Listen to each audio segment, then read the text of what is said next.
एक चोर चोरी करने के लिए ना जाने कितने तरीक़े और नुस्खे इस्तेमाल करता है, कैसी कैसी प्लानिंग करता है और फिर जाकर एक चोर किसी चोरी की घटना को अंजाम देता है। दोस्तों, हमने आपको अपनी वीडियो के माध्यम से कई शातिर चोरों की कहानियां सुनाई और आमतौर से ऐसा होता है कि जब भी हम किसी चोर की कहानी सुनते हैं, उसके चोरी करने के अद्भुत तरीके के बारे में जानते हैं, तो हमें ऐसा लगता है जैसे इससे ज़्यादा शातिर शायद कोई हो ही नहीं सकता। लेकिन जैसे किसी अगले चोर की कहानी सुनते हैं तो पिछली कहानी को हम भूल जाते हैं। लेकिन दुनिया में कुछ ऐसे भी चोर हैं जिनके चोरी करने का तरीक़ा इतना ज़बरदस्त होता है और चोरी करने के लिए जिस तरीके से वो दिमाग लगाता है, हमें बरसों तक याद रहता है। चोरी और धोखाधड़ी पर हॉलीवुड और बॉलीवुड में हज़ारों फिल्में बन चुकी हैं। भारत में नटवर लाल जैसे ठग भी पाए गए हैं जिन्होंने ताजमहल, लाल किला छोड़िए संसद भवन तक बेच दिया था। साथ ही हिंदुस्तान के मशहूर चोर धनीराम मित्तल की कहानी भी कुछ कम नहीं है, जिसने चोरी में महारत हासिल करने के लिए LLB की पढ़ाई कर वकील तक बन गया। बस इतना ही नहीं, धनीराम मित्तल अपने तेज दिमाग की बदौलत फर्जी तरीके से जज बनकर 2 महीने तक अदालत में फैसले भी सुनाता रहा। इस दरमियान 2400 लोगों को जमानत भी दे दिया, कई लोगों की जमानत खारिज कर जेल भी भिजवा दिया। ऐसे हुनरमंद चोरों की दुनिया भर में कमी नहीं है। मगर आज हम जिस चोर की कहानी सुनाने जा रहे हैं, और जब आप इस चोर की पूरी कहानी सुनेंगे कि जिस तरीके से यह अपने शिकार को उलझाता है और जिस तरीके से चोरी के लिए जाल बिछाता है, वो आपको सोचने पर मजबूर कर देगा। एक आदमी चोरी से पहले प्लान बनाता है और फिर चोरी की घटना को अंजाम देता है। लेकिन क्या दोस्तों, आपने किसी ऐसे चोर के बारे में सुना जो चोरी से पहले इन्वेस्टमेंट करे, वो भी लाखों नहीं बल्कि करोड़ों रुपए? तो आप अंदाज़ा लगाइए कि जब चोरी से पहले ही चोर 90 लाख रुपए खर्च कर रहा है तो चोरी की रकम कितनी बड़ी होगी।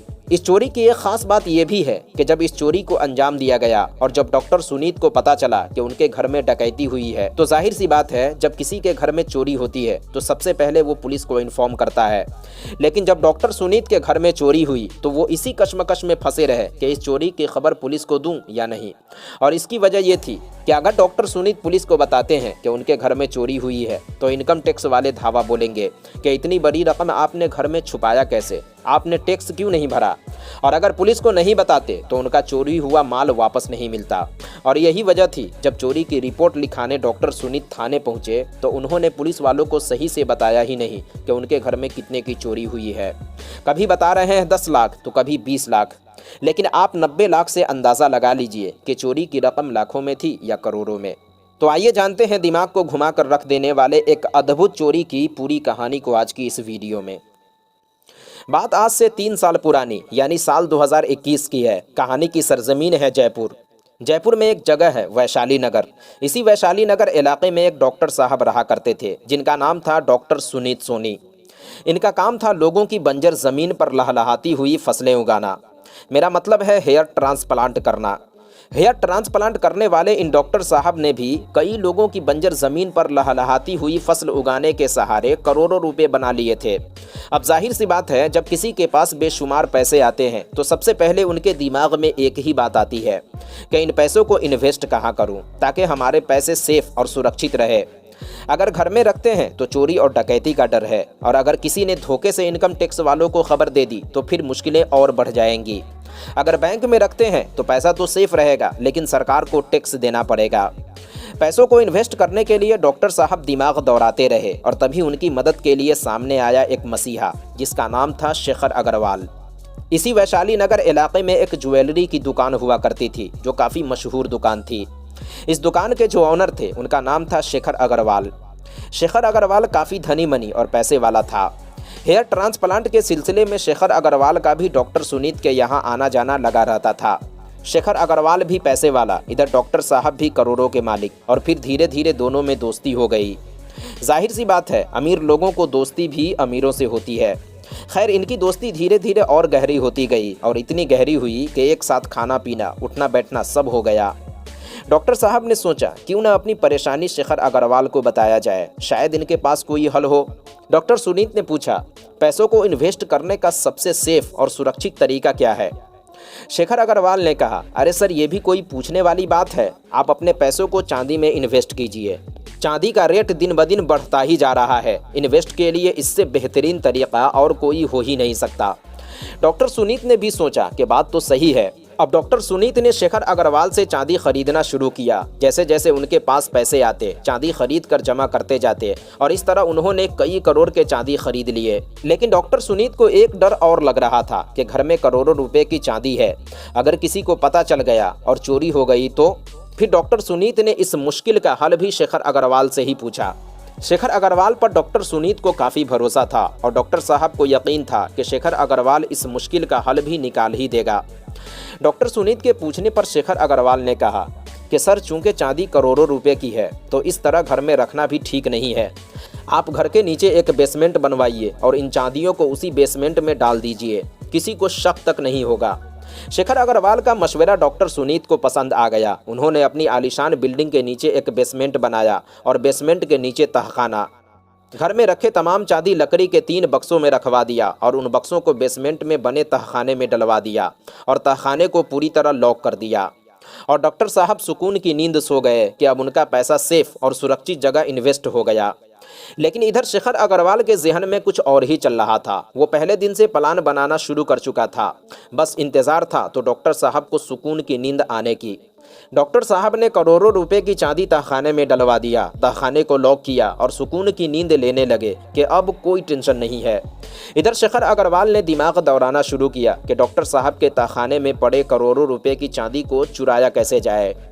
शेखर अग्रवाल ने सोचा, कुछ लोग मिलकर डॉक्टर साहब के घर पर धावा बोलते हैं और तहखाने में रखे चांदी को चुरा लेते हैं।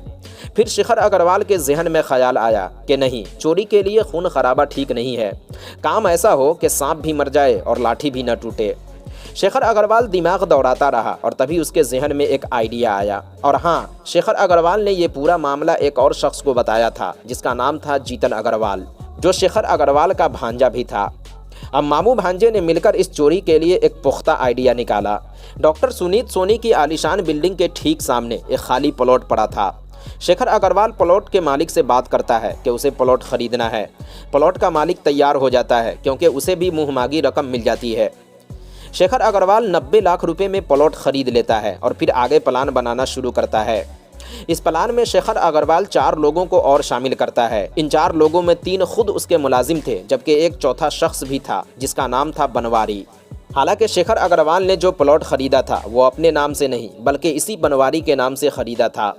प्लॉट खरीदने के बाद मकान बनाने के लिए जो चीज़ें ज़रूरी होती हैं जैसे सीमेंट, बालू, छड़ और ईंट वगैरह भी गिरवा लिया। अब फटाफट इस प्लॉट के चारों तरफ एक ऊंची दीवार खड़ी की जाती है और साथ ही अंदर एक कमरे का निर्माण भी शुरू होता है। प्लॉट के चारों तरफ इतनी लंबी दीवार खड़ी की जाती है कि प्लॉट में कोई आदमी खड़ा हो तो बाहर से दिखाई न दे। आने जाने के लिए एक बड़ा सा गेट भी लगा दिया जाता है। अब अंदर से गेट का ताला लॉक और कमरा बनाने का काम जारी। कुछ दिनों में कमरा भी बनकर तैयार हो जाता है और अब असली काम शुरू होता है। प्लॉट के अंदर जो कमरा बना था उसी कमरे के अंदर एक 12 फीट गहरा गड्ढा खोदा जाता है और फिर उस गड्ढे के जरिए सुरंग बनाने का काम शुरू होता है। शेखर अग्रवाल ने जो कमरा तैयार किया था उस कमरे से डॉक्टर सुनीत के तहखाने की दूरी 26 फीट थी। यानी इस हिसाब से तहखाने में पहुंचने के लिए उन्हें 26 फीट लंबी सुरंग खोदना था। शेखर अग्रवाल को तहखाने का नक्शा पहले से पता था क्योंकि जब डॉक्टर सुनीत ने चांदी से भरे बॉक्स तहखाने में रखा था शेखर अग्रवाल भी वहां मौजूद था।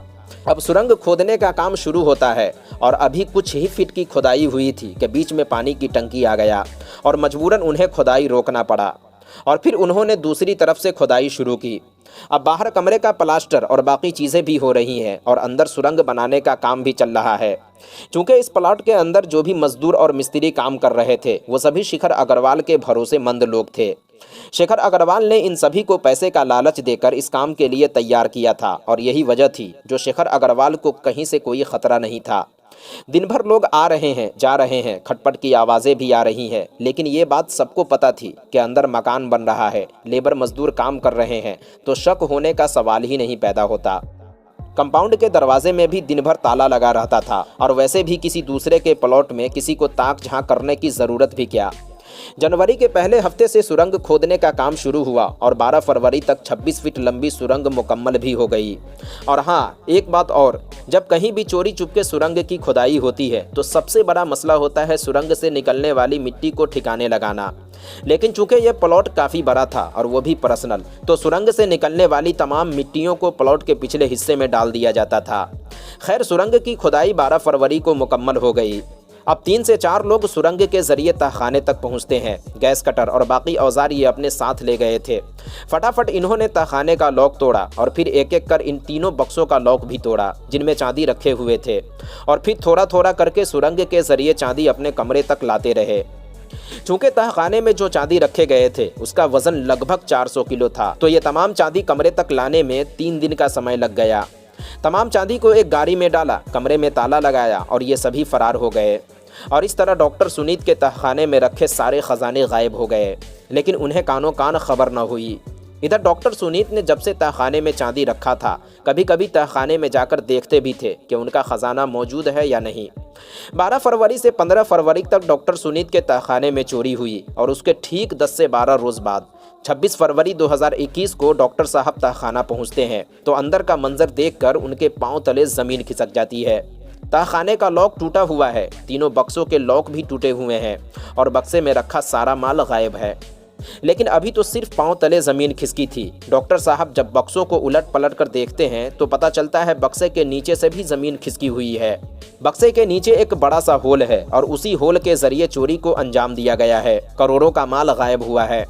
डॉक्टर सुनीत इस बात से परेशान तो थे ही कि उनके घर में चोरी हुई है, लेकिन साथ ही एक दूसरी परेशानी भी थी कि इस चोरी की खबर पुलिस को देनी चाहिए या नहीं, क्योंकि डॉक्टर सुनीत दोनों तरफ से फंसे थे। अगर खबर देते हैं तो इनकम टैक्स वाले आएंगे, तरह तरह के सवाल पूछेंगे, और अगर नहीं बताते हैं तो फिर एक फूटी कौड़ी भी वापस नहीं मिलेगी। धोबी का कुत्ता न घर का न घाट का। डॉक्टर सुनीत की हालत भी कुछ ऐसी ही थी। लेकिन कुछ लोगों से राय मशवरा लेने के बाद डॉक्टर सुनीत थाने पहुंचते हैं, चोरी की शिकायत दर्ज कराते हैं। अब मामला फंसता है चोरी की रकम को लेकर। जब पुलिस वाले पूछते हैं कि आपके घर में कितने की चोरी हुई है, तो डॉक्टर साहब एकदम खामोश। अब डॉक्टर सुनीत को कुछ भी समझ में नहीं आ रहा था कि क्या बोलें और क्या नहीं। खैर, कुछ सोचने के बाद डॉक्टर सुनीत ने कहा कि 3 बक्सों में 2 खाली थे, एक बक्से में चांदी की 18 सीलें थीं। यानी डॉक्टर साहब ने खुलकर नहीं बताया कि कितने की चांदी चोरी हुई है। हालांकि डॉक्टर साहब के कहने के मुताबिक जब अंदाज़ा लगाया गया तो पता चला कुल 12 से 15 लाख रुपए की चांदी थी। लेकिन सवाल ये है कि सिर्फ 15 लाख रुपए इन्वेस्ट करने के लिए डॉक्टर साहब इतने परेशान थे। और डॉक्टर साहब की बनिस्बत चोर तो उनसे भी बड़े बेवकूफ़ निकले, जो महीनों से इस चोरी के लिए प्लान बनाते रहे। लगभग 1.5 महीने तक सुरंग खोदा और सबसे बढ़कर 90 लाख रुपए का प्लॉट खरीदा, सिर्फ 15 लाख रुपए की चोरी करने के लिए। खैर, जिनके घर में चोरी हुई जब वही सच नहीं बता रहे तो भला पुलिस क्या कर सकती थी। पुलिस ने रिपोर्ट दर्ज किया और लुटेरों की तलाश शुरू कर दी। सबसे पहले ये पता लगाया गया कि ये प्लॉट किसकी है, तो पता चला ये किसी बनवारी नाम के आदमी का प्लॉट है। पुलिस ने बनवारी को उठाया और जब उससे तसल्ली से पूछताछ की तब उसने इस चोरी की पूरी कहानी सुनाई, और इसी बनवारी के कहने पर पुलिस ने 3 लोगों को और गिरफ्तार किया। लेकिन इस चोरी का असल मास्टरमाइंड शेखर अग्रवाल और उसका भांजा जितन अग्रवाल अब भी गायब था। इधर शेखर अग्रवाल चोरी के बाद पुलिस की गिरफ्त से बचने के लिए अपने ठिकाने बदलता रहा। सबसे पहले वो और उसका भांजा जयपुर से हरिद्वार गया। वहाँ 9 मार्च तक इधर उधर भटकता रहा। जेब में खर्च करने के लिए पैसे भी नहीं थे, इसीलिए हरिद्वार में दुकानों के बाहर और गंगा किनारे अलग अलग घाटों पर रात बिताई। 10 से 12 दिनों तक हरिद्वार में रहे और फिर ये दोनों ऋषिकेश पहुंच गए। वहाँ टूरिस्ट कैंप में कई दिन बिताए। ऋषिकेश से ये दोनों उत्तराखंड पहुंचे, यहाँ भी टूरिस्ट कैंप में वक्त गुजारा। जिसके बाद ये नेपाल भागने की सोच रहे थे। तभी पुलिस ने उत्तराखंड से इन दोनों को धर दबोचा, और इस भागम भाग में जब उनके पैसे खत्म हो गए तो उन्होंने 30,000 रुपये में एक पेट्रोल पंप पर अपनी गाड़ी भी गिरवी रख दी। जब पुलिस ने इनसे पूछताछ की तब इन्होंने पूरी कहानी सुनाई। शेखर अग्रवाल ने बताया कि डॉक्टर सुनीत से उसकी मुलाकात 2018 में हुई थी। डॉक्टर सुनीत ने उनसे सलाह मांगी कि पैसे कहाँ इन्वेस्ट करूं, और शेखर अग्रवाल ने चांदी में इन्वेस्ट करने की सलाह दी। जब शेखर अग्रवाल से चोरी की वजह पूछी गई तो उसने बताया कि अलग अलग लोगों के 5 करोड़ रुपए उस पर कर्ज थे। उसके समझ में कुछ भी नहीं आ रहा था कि क्या करे, और फिर उसके जहन में डॉक्टर सुनीत के घर में रखे चांदी को चुराने का ख्याल आया, और शेखर अग्रवाल ने जानबूझकर चांदी तहखाने में रखने की सलाह दी ताकि चोरी करने में आसानी हो। फिर उसने इस चोरी को अंजाम दिया और जिन लोगों के पैसे उस पर बाकी थे, इसी चांदी के जरिए उन तमाम लोगों का कर्जा भी उतारा। डॉक्टर सुनीत ने पुलिस को चांदी की सही मिकदार नहीं बताया, लेकिन चोरे हुए चांदी का असल वजन कितना था इसका खुलासा शेखर अग्रवाल ने किया। शेखर अग्रवाल के मुताबिक डॉक्टर सुनीत के घर से जो उसने चांदी चुराए उसका कुल वजन 540 किलो था। आप अंदाज़ा लगाइए कि उसने चांदी बेचकर 5 करोड़ का कर्जा भी उतार लिया। इसके अलावा भी उसके पास चांदी बचा था। तो दोस्तों ये थी डॉक्टर सुनीत के घर में हुई चोरी की पूरी कहानी। उम्मीद है ये कहानी आपको पसंद आई होगी। अगर कहानी पसंद आई तो ऐसे ही और भी इंटरेस्टिंग कहानियाँ सुनने के लिए चैनल को ज़रूर सब्सक्राइब करें। मिलते हैं किसी नई वीडियो के साथ, जब तक के लिए अपना ख्याल रखें।